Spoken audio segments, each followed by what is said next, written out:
Welcome to Saxon Math, Course 3, Lesson 101. Lesson 101 is geometric probability. Now, geometric probability is just probability that involves shapes. Usually it will be a shape within a shape, and then the probability of hitting a certain shape with a dart or a falling object. With a normal probability, you have the number of outcomes you want that exist over every possible outcome, the total number of outcomes equaling your probability. In a geometric probability, because you do not have distinct outcomes, but rather shapes, we find the probability of being in the shape you want by finding the area of the goal shape divided by the area of the whole shape. Now, this will give us a fraction that is our probability. We'll see this in example 1. Example 1 says, if a 12-inch diameter target is hit, what is the probability that the 4-inch bullseye is hit? Well, hitting the bullseye means we need to take the area of the bullseye and divide by the area of the target. So we've said that the bullseye has a 4-inch diameter. We find area using radius. Radius is half of diameter, so that's 2. We're going to plug that into the formula for area, which is radius squared times pi. Now 2 squared is 4. To find the area of the target, we do the same thing. We're given a diameter of 12 inches. If the diameter is 12, the radius is 6. We're going to square 6 and multiply by pi. 6 squared is 36. Meaning that I'm going to have 4 pi over 36 pi. Now I can divide both of these by pi. The pi will cancel out. And I can divide both 4 and 36 by 4. 4 divided by 4 is 1, and 36 divided by 4 is 9, giving me a probability of 1 in 9.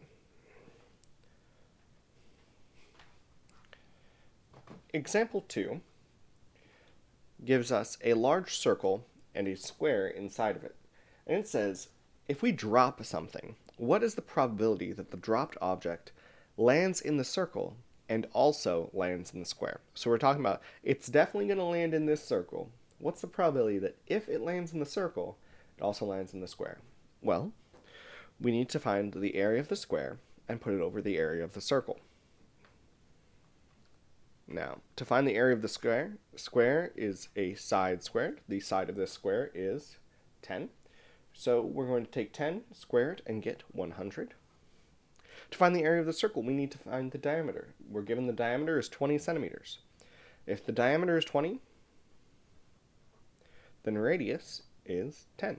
So it would be 10 squared times pi. Now 10 times 10 is 100, or 100 pi. Now we have two choices here, because we need to divide the area of the square by the area of the circle. We can use 3.14 for pi, or we can leave pi as pi. I'm going to show you what both of those would look like.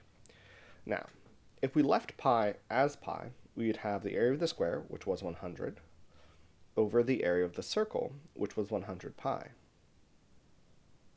Now, I can divide both the top and the bottom by 100, which would give me 1 over pi. Now, if I did not do that, I could say that it was 100 over 3.14 times 100, which would give me 100 times 314.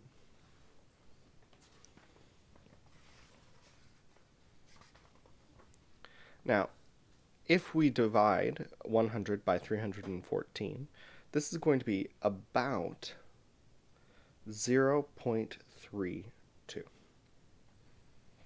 So, you have two options here, leaving it as pi, using 3.14 for pi.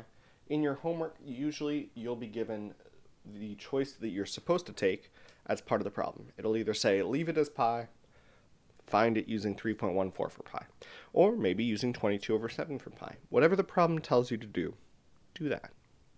Alright, that has been lesson 101. Stay safe, stay inside, do your homework, and wash your hands.